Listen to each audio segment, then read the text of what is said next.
Welcome back to In Pursuit of Magic, where we explore the things that inspire us, connect us, and the magic we find along the way. I'm Matthew Medina, and today's very special guest is a talented actress, writer, and host who has a long list of credits from some iconic productions such as Heart of Dixie, Angie Tribeca, New Girl, Mindy Project, Baby Daddy, Atypical, Danger Force, Sydney to the Max, Back to Bridgewood, and voice characters in multiple Barbie movies.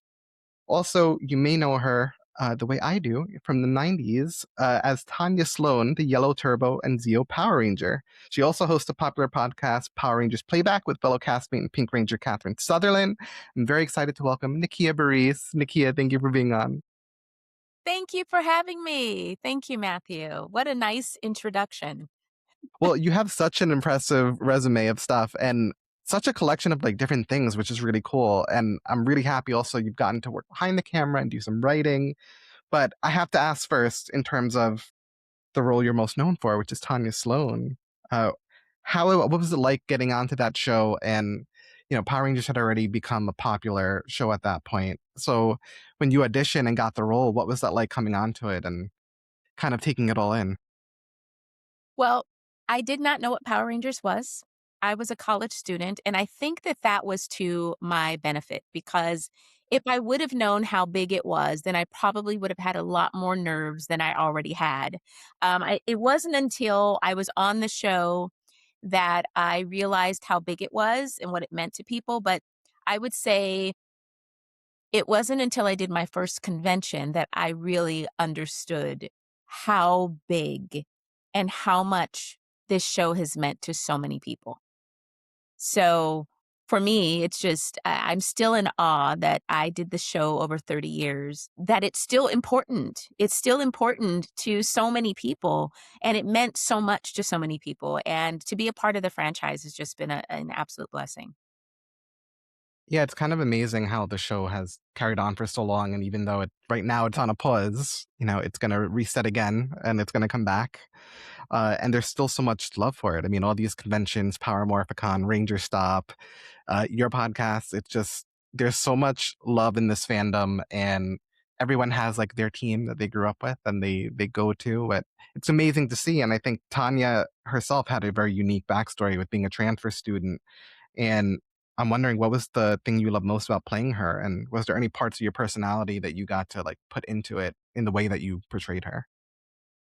Tanya was very much so many aspects of Nakia, and that is on purpose because the producers really wanted to kind of hone in on who I was. They asked me a lot of questions about my background. What are some of my hobbies? What are some of the things that I love to do? And they implemented that in some of the storylines. So you'll see Rangers in the Outfield was based on me. I used to play baseball with the boys. I was pitcher, shortstop, and second base. So hence the Rangers in the Outfield episode. They heard me singing in my dressing room, so there's 2 episodes of me singing.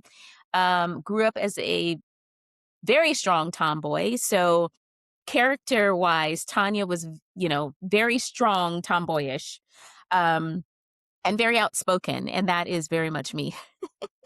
So we paralleled a lot. Yeah. So, yeah. Which is really awesome because not every show allows you to do that. And like, I think it kind of made her more fun to play then.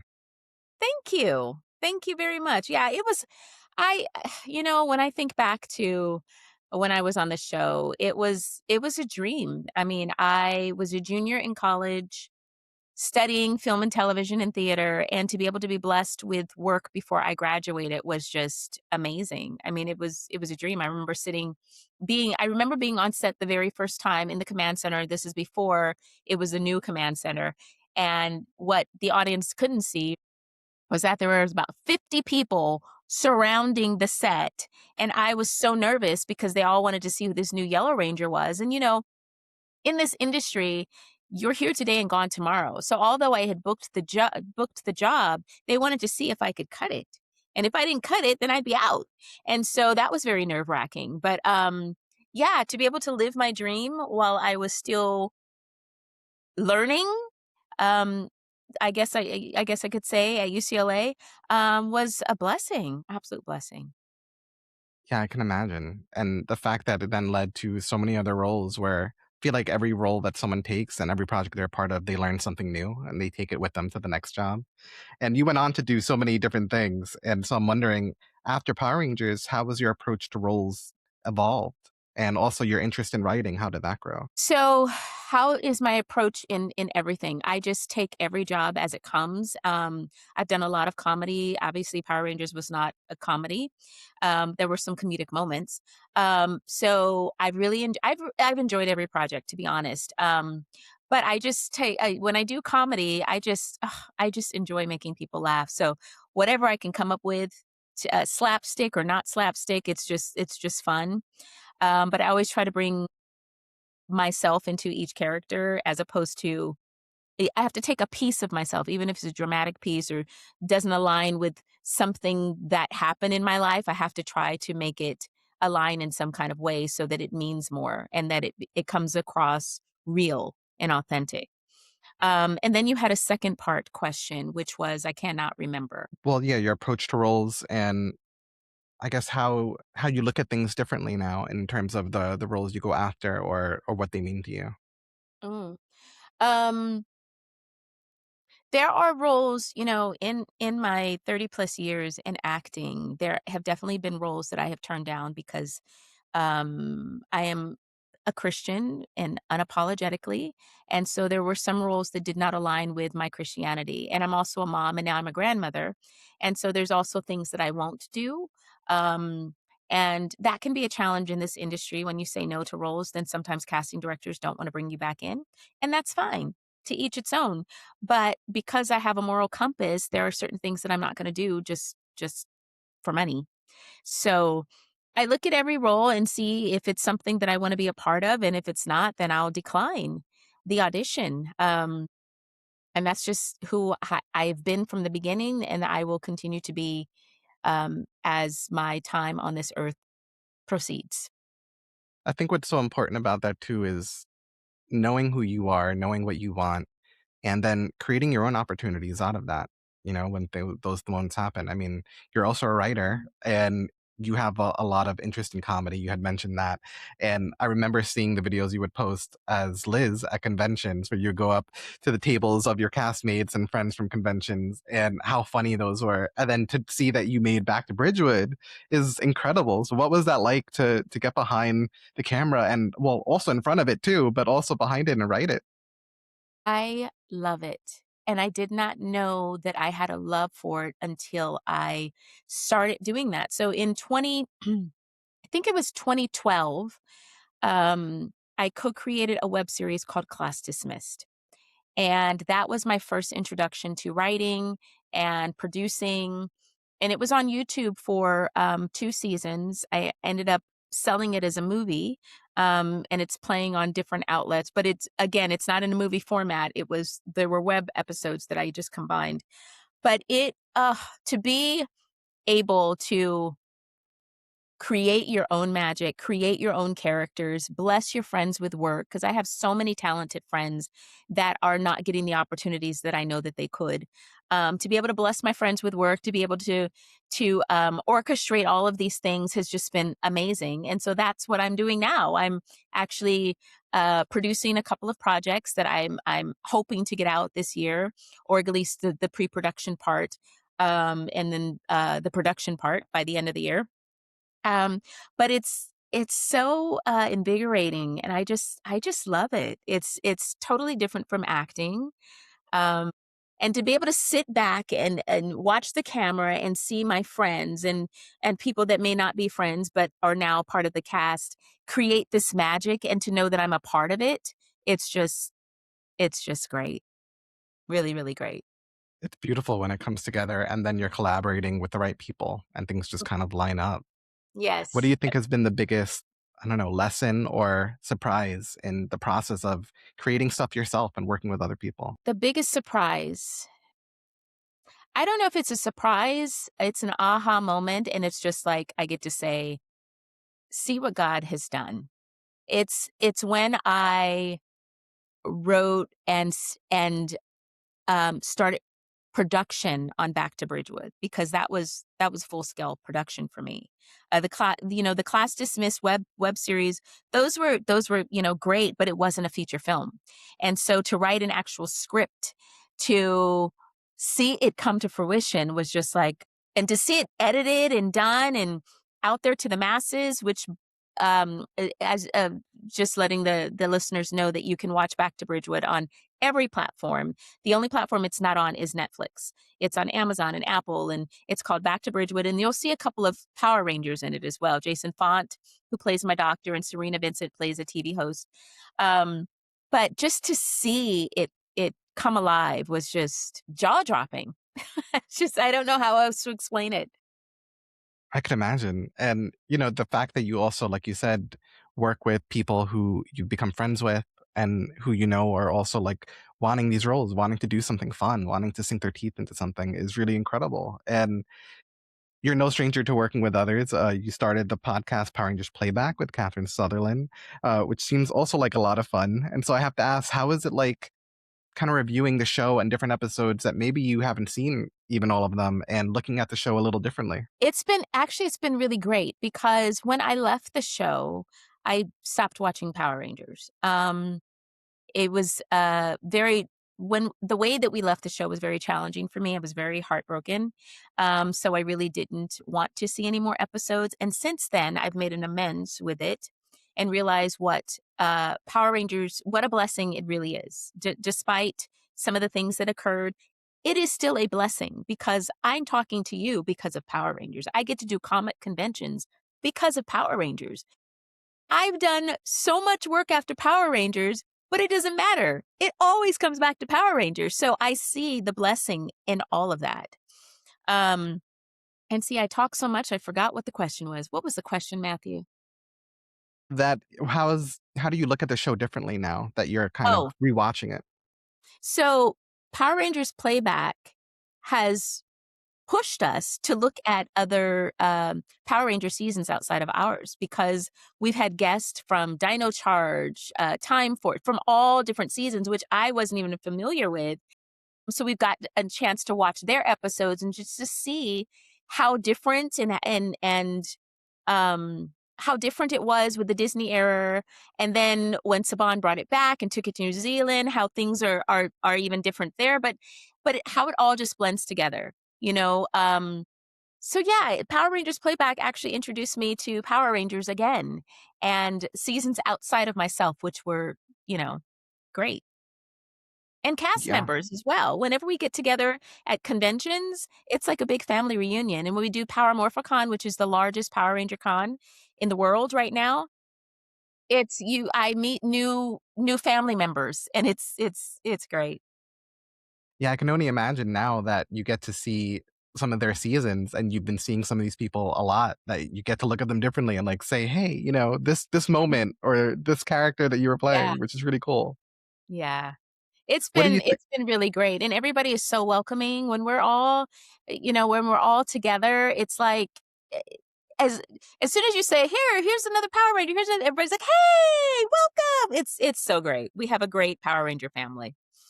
Which is beautiful to see too, because yeah, all the seasons seem so separate from each other in terms of the actors and the characters, and yet there's this community of family that has been created through conventions, which is really awesome to see. Yeah, it's true. It's very true. We have Power Morphicon coming up because it's the Power Morphicon is every other year, and so it's August. It's during, National Power Ranger Day, so it's that weekend. Um, so yeah, it's gonna be extraordinary. It all every year, it's great every It time seems it like it gets bigger every time too, which is yeah. incredible. Have you been? Have you been to Power No, Morph I'm dying to. I'm in New York, so it's tough to make that trip. I have to go one really day. challenging? Yeah, I get it. I Yeah. get it. Well, you wear so many different hats, and I'm very curious, what is it that drives you to wear all these hats and juggle so many different roles in your life? I just have a very strong work ethic, and when I'm not working, I just feel like, "Oh my gosh, what am I doing? I'm just sitting here." And sometimes I have to realize that you have to take a rest. Like, your body has to take a rest. Actually, that was one of my Wisdom Wednesdays where I was encouraging other people to take a rest while encouraging myself, because sometimes I just get so into work that I forget that I need me time. But I just love it. I love creating. I love writing. I love coming up with new ideas. I love all of that. So for me, sometimes it's not work. It's just a part of me. It's just getting things done. And I think that's important too because it kind of sets you on this path of really focusing in on keeping active and diving into something else. Because I feel like, especially in this industry, there's so many things that don't work out, and it can be very easy to just sit in that and let it dishearten you and not move on something else when there could be another path to get where you want to go. Yeah, agreed. Agreed. Absolutely. And through all that experience, what do you think is something you've learned that you would tell your younger self if you could? If I could go back and tell my younger self something, it would be enjoy every opportunity. I look back to my time on Power Rangers and how I could have possibly done things a little bit differently. I think I would have enjoyed it even more so. And then I would have probably encouraged my agent to do more to, you know, get more into commercials and things that I know now that I could have done then. But it's okay. I also realized that everything happens for a reason. So even though I might give myself that advice, I don't know that I would change anything because that path has led me to where I am right now, which I have a beautiful family. I have beautiful children. I have beautiful grandchildren.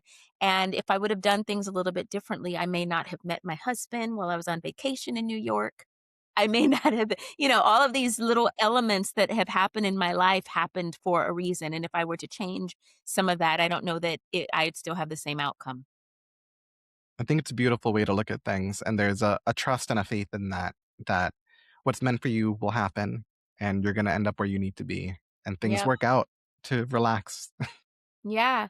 No, they do, but I also think that we also have to be proactive because sometimes God shows us things and we're so fearful to go for it because we're like, "Oh no, wait.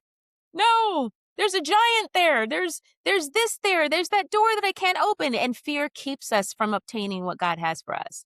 So he can hand it right to us, but it's for us to take as well. If we just let it stay there, then he'll give it to somebody else. So I think it's definitely, overcoming that fear, having faith, and because there's been many times where I've been fearful of, you know, a role or I can't do this or I can't do that, and I've had to talk myself into it and just realize that if God says yes, it doesn't matter who says no, and that's my motto.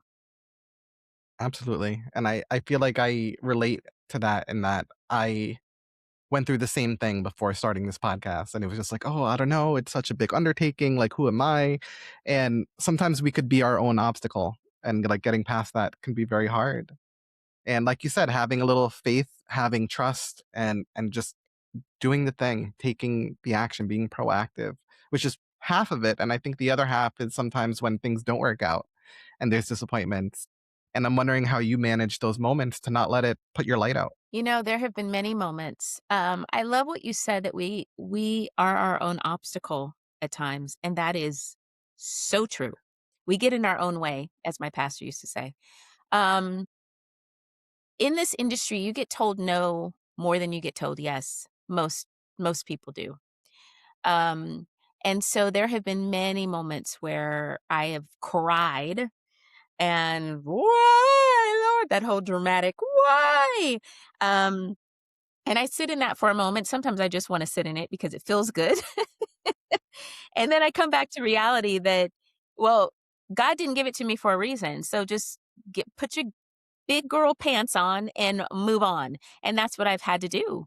Um, I used to write down every audition. I used to write down every audition that I went to, how I felt about it, whether I booked it or I didn't book it. And then I realized that looking back at those auditions and seeing what I booked and what I didn't book, there were a lot of non-booking and just I booked that one. Whoop, I booked that one. And it didn't necessarily make me feel good. So I was like, well, why am I still writing all of this down? For me, it didn't work out that way. So I stopped writing it down and I just sat in every moment. And what I decided to start doing was I would do my auditions. I would get my audition notice. I would film the audition. Well, now everything is on tape. So you have to self tape and then send it in. So instead of me keeping every audition notice, which I used to do in my email just so I can go back and look at it, I audition, I send it off, and I put the audition notice in the trash and I let it go. And I realized that it's so freeing because I did what I was supposed to do. And if God says yes, I'll get it. If God says no, then I won't. And that's what happened when I booked Power Rangers. I had had several auditions, and I remember distinctly with the Power Ranger audition, I remember getting my script. They're called sides. And I remember going to the audition. I remember auditioning, and I got in. When I was done, I remember getting in my car, throwing the sides behind me. I remember this so vividly. Throwing the sides behind me, opening up my sunroof. I had a little Honda Prelude, and threw my sides behind me and took off and did not think about it anymore. And that was so freeing. And then a couple weeks later, I ended up getting a call back, and 5 callbacks later, I ended up booking it. And so I'm trying to take that approach with everything now when it comes to auditioning. Just do what I need to do and let it go. Because if you keep holding on to it, you're going to be like, oh my gosh, well, I could have did this. I could have did that. There's a lot of coulda, shoulda, wouldas, but didn't. So that's how I approach it now. I think it's a beautiful approach too, because it shows that you put your full heart into what you're doing, and then you put it behind you because you know you put your full heart into it, and that's all that matters. Which is some advice that I've been hearing from other people, that they treat auditions now as part of the job. Like, that's part of the process. That is the job. That is the magic. You're not in between jobs. That is the job.